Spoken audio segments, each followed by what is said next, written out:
What is going on?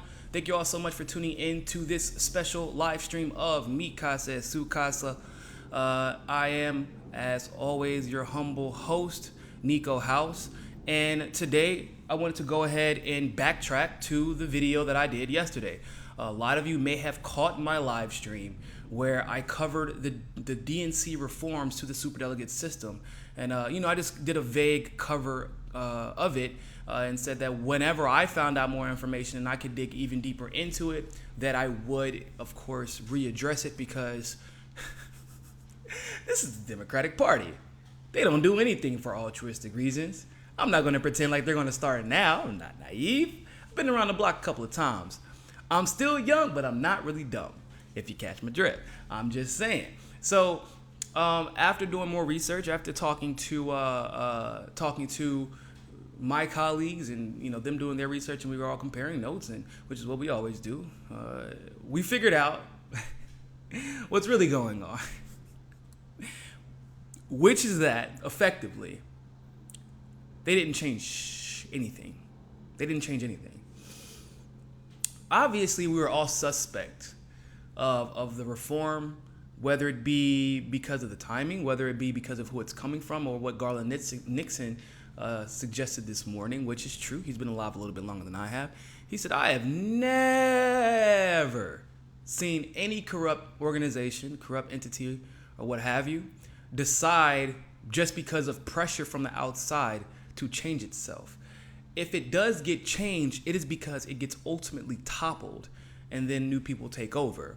But obviously within the Democratic Party, we have not seen that. So accepting on face that because they've offered to change or reform the superdelegate system, accepting on the face that it actually is going to do something, that there's actually going to be some result, some positive result yielded because of it, would be naive and really display the ignorance of political history and history in general. So after doing more research, I found out that although the superdelegates cannot vote on the very first ballot at the DNC convention, they can cast their vote on the second ballot, which you already know. However, the superdelegates they're not restricted from doing almost anything else. So what was the big problem that we were having in 2016? It wasn't that they were voting too early.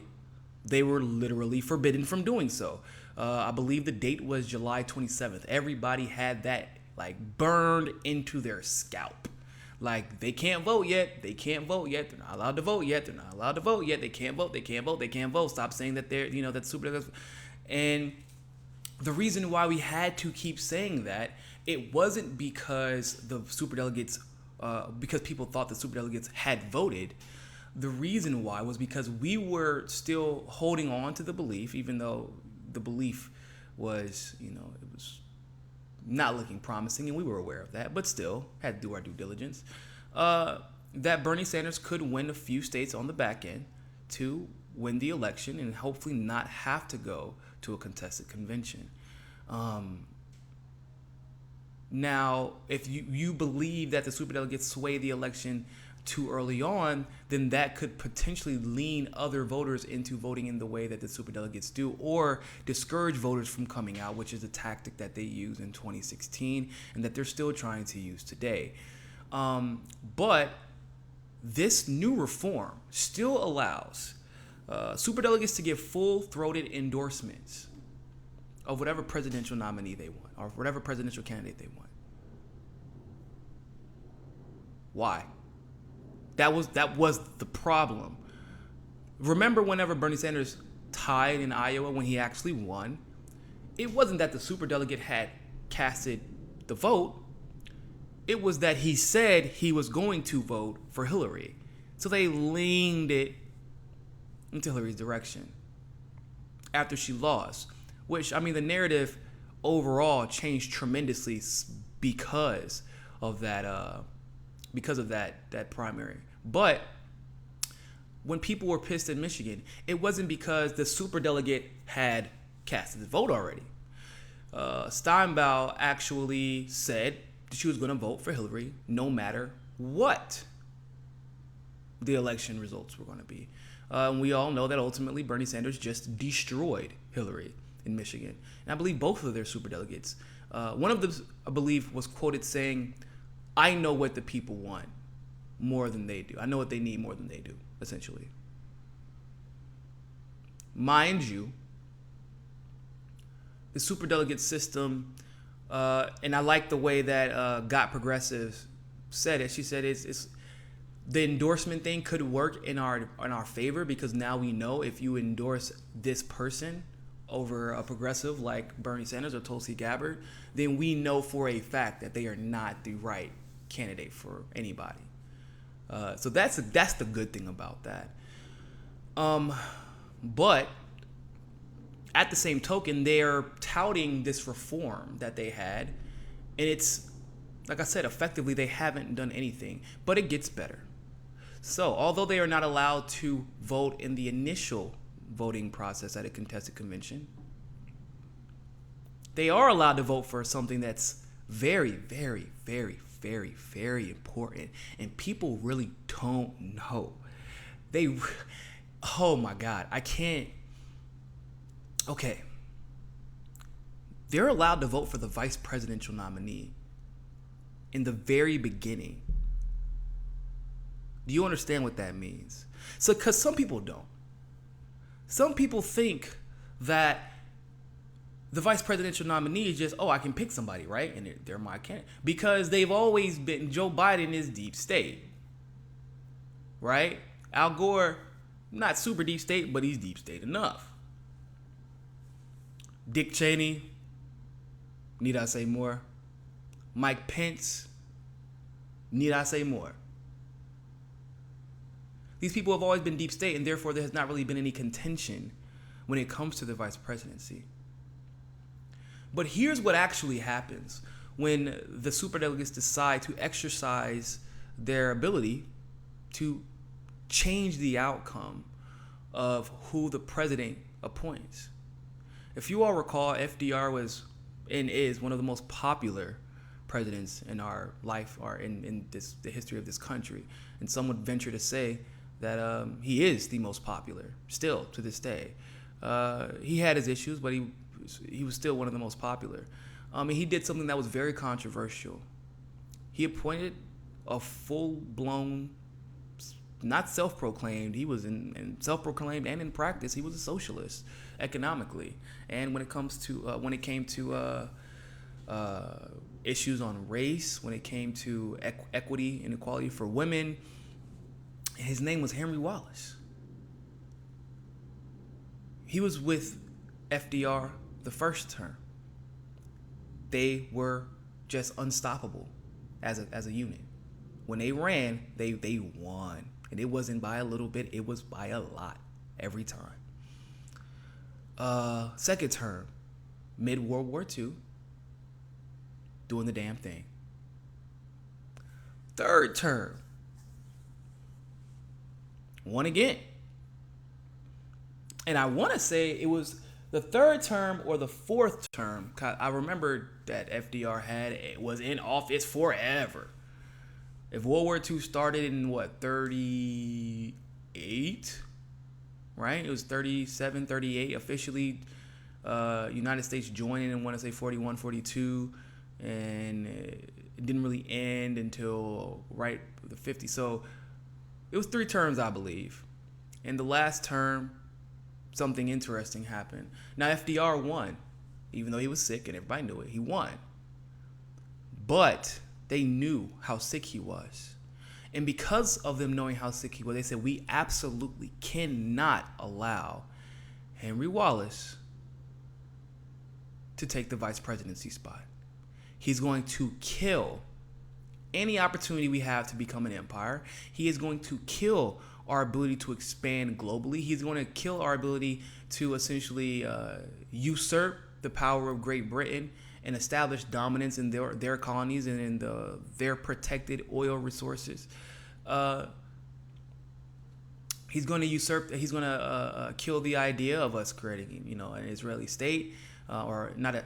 I won't say Jewish state. The Israeli state, because it's not necessarily for all Jewish people either. If you haven't heard, they're all about sterilizing Ethiopians. That's a different discussion for a different day.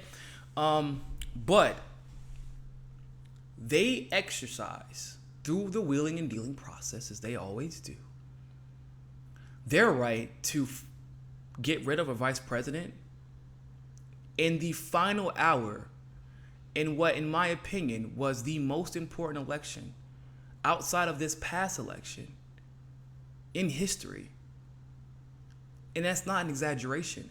Do you understand that if Henry Wallace was allowed to be the president of the United States, we're not having to discuss the nuances of what socialism or democratic socialism actually is. We don't go into the Cold War with Russia because, well, Truman was an ass. Truman was also easily persuaded by his right-wing colleagues, even though he was quote-unquote a Democrat, but he was from Missouri. So it doesn't really count. Not back then. He was a Dixiecrat. He was a Dixiecrat. The Yalta Agreement is upheld. Russia gets the countries that they were entitled to because they lost the most casualties, and they were the reason that we were able to be successful in World War II. But not only that, the Cuban embargo never happens. Why? Because Henry Wallace wouldn't let America and our oligarchy and the sugar cartel form over the next, 10 before that, and then the next 30 years after. Batista never becomes president because Henry Wallace never installs him. Our relationship with Fidel Castro, Fidel Castro never comes into power potentially. That's like a big thing. I don't know if that's a good or a bad thing if you're Cuban, but it depends on what side of the fence you were on. But Fidel Castro actually never gets a chance to come into power because there's no need for a counter-revolution, because America never establishes their sugar cartel, which puts certain people and politicians in powerful positions that allow them to oppress and segregate in Cuba. Oh, but it gets better. The apartheid takes a huge hit because it was many of our corporations that established the apartheid so we could take advantage of the land in South Africa.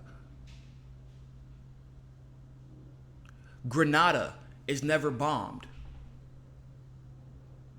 Brazil is allowed to flourish into the country that they were meant to be, considering they have the same ethnic, cultural, agricultural, and a better tourist industry, quite frankly, than the United States has.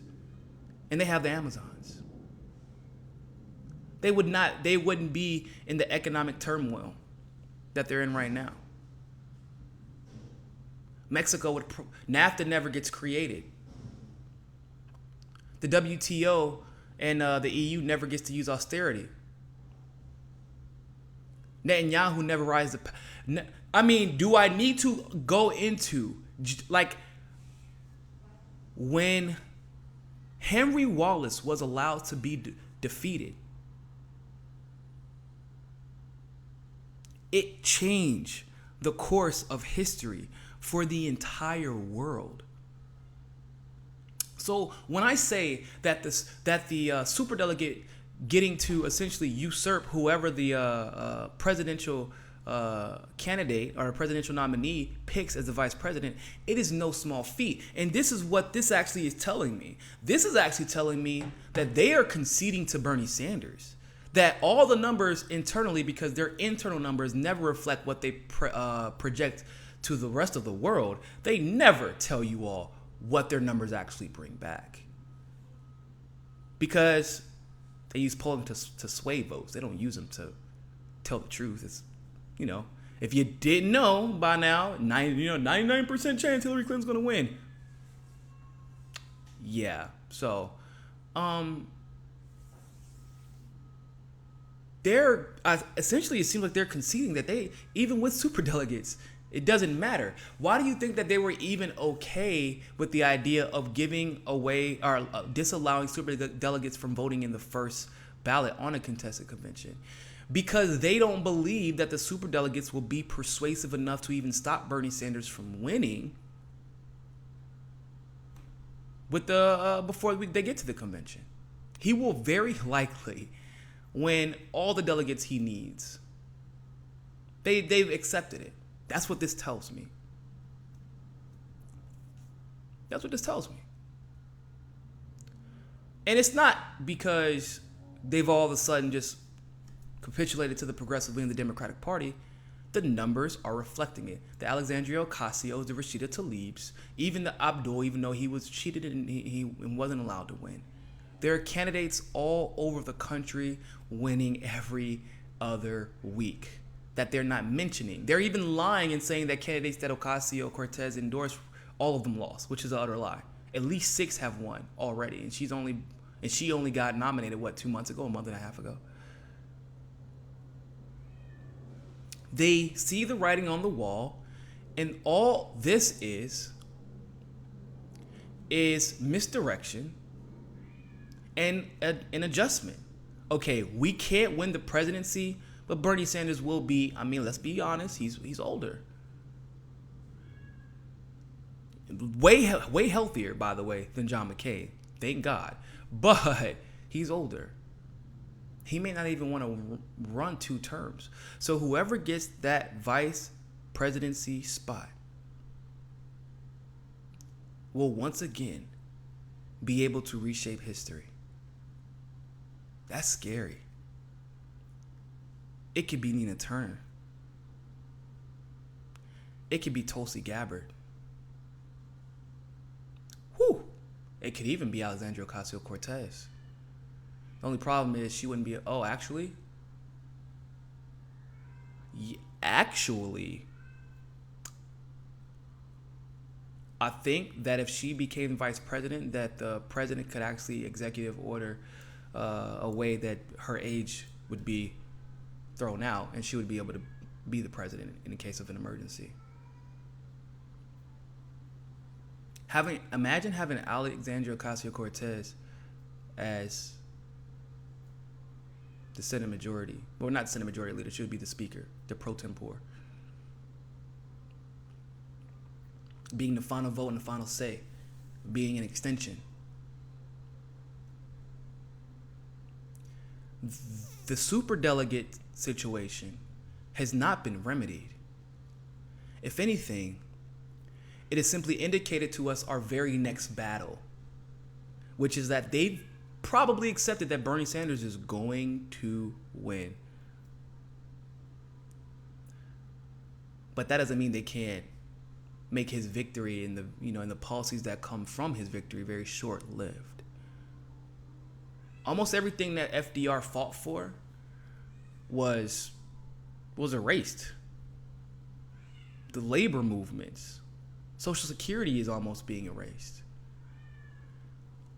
The socialism or the economic equity that both he and Henry Wallace fought for. Henry Wallace, do you know what he said? Like the very next mission after the war was over was for him and FDR to get rid of the colonization that Great Britain had essentially created across the globe. It was going to be, our country was going to put great effort into desegregating every nation that either us or Great Britain had perpetually segregated. If you go look up the kind of dude Henry Wallace was and how popular he was. It wasn't like he was, they knew this guy was for black liberation and desegregation. They knew he was for equity. And he was the second most popular candidate in the nation, next to FDR. And he was a self-proclaimed socialist, belonged to the Socialist Party, had a socialist card. Card-carrying socialist is what they call him.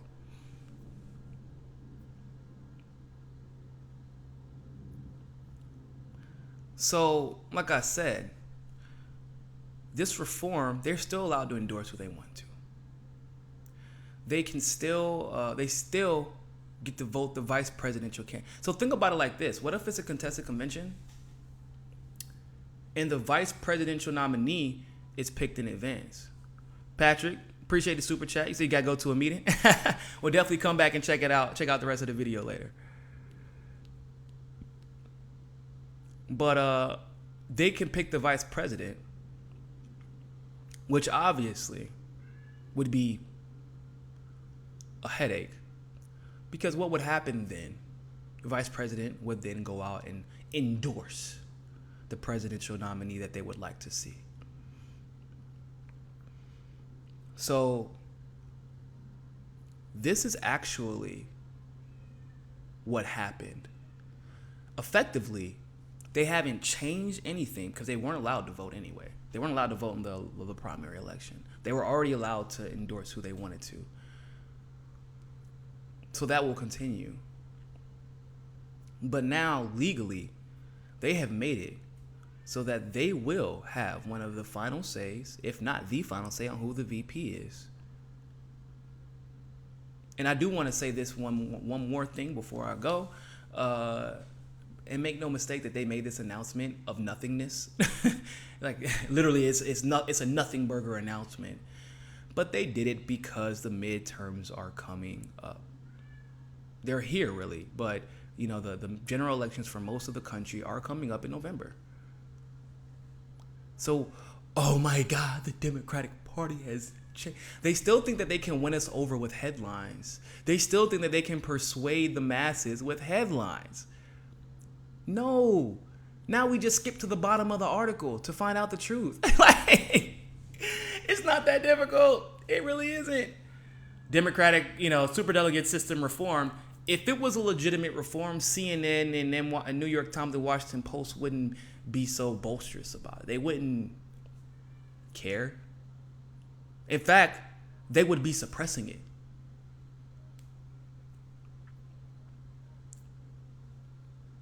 So it's a multi-pronged strategy, but it is a strategy that, in my opinion, is not the initial part of it. So not the midterm thing. I think they're going to lose most of their midterm elections unless they're very, very progressive. Because to be a progressive, you just really have to and win. You had to win the election in the primary, if you catch my drift. You had to win beforehand. So to be a progressive and win the general election, you had to win in your primary. That means you had to canvass. You had to have the mandate in your primary. So I think that the progressives who are running in the general will win their general elections. I think the establishment Dems that are going up against most of the Republicans that they're trying to usurp, I think they will lose unless the Republicans step down. But I don't think that's the most dangerous part of their strategy. I think the most dangerous part of their strategy is the acceptance that no matter what they do, because of Bernie Sanders' name recognition and his popularity, he will indeed win in 2020. This is just from an objective, analytical, strategic perspective. Like, it is what it is, He will win. And because like, you gotta think about it. What was the only thing that stopped really everything from crashing around Hillary to begin with? Well, it's the name recognition. Yeah. So because it was like, well, the stadiums don't always reflect what if people are going to the booths, the voting booth, which is a lie, by the way. It is an utter lie. That's not true. It is just not true. It's always reflected 100% of the time.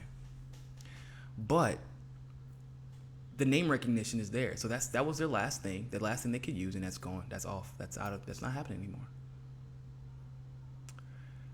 But the vice presidency spot is up for grabs no matter who.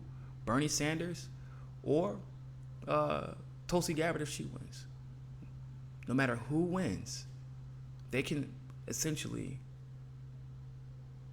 put whoever they want to in the VP spot and leave us right where we left off when Henry Wallace was usurped. I don't know if you all recall, but nuclear proliferation started because Henry Truman was allowed to by wheeling and dealing and backroom deals, smoking cigars, like they said, 2 atomic bombs were dropped after we won the war because of that vice presidency spot. And people forget that often. Millions of people were killed. Millions more felt the effects and are still feeling the effects afterwards. And we didn't even get an apology until very recently. Like, not we, but the Japanese people. So if you think that this is a small thing, it is not. It is the exact same strategy that they used to change the outcome of history. So thank you all so much for tuning in for this live stream edition of Mika Says Sukasa. Make sure you turn in to our live stream tonight at 7 p.m. Eastern Standard Time for our American Freedom Radio presentation. We're going to be covering a little bit of this. We're definitely going to be covering the John McCain story. And we're also going to be covering some stuff going on with the DNC fraud lawsuit and another big lawsuit that I think a lot of you may not be aware of. But it is just as important nonetheless. If not, it's up there. It's pretty much tied with the DNC fraud lawsuit. I'm not even exaggerating. This affects Supreme Court picks. This affects any legislation that has been introduced in the last generation. Not hyperbole. It's a big deal. It's a big deal. We're going to cover some other stuff too.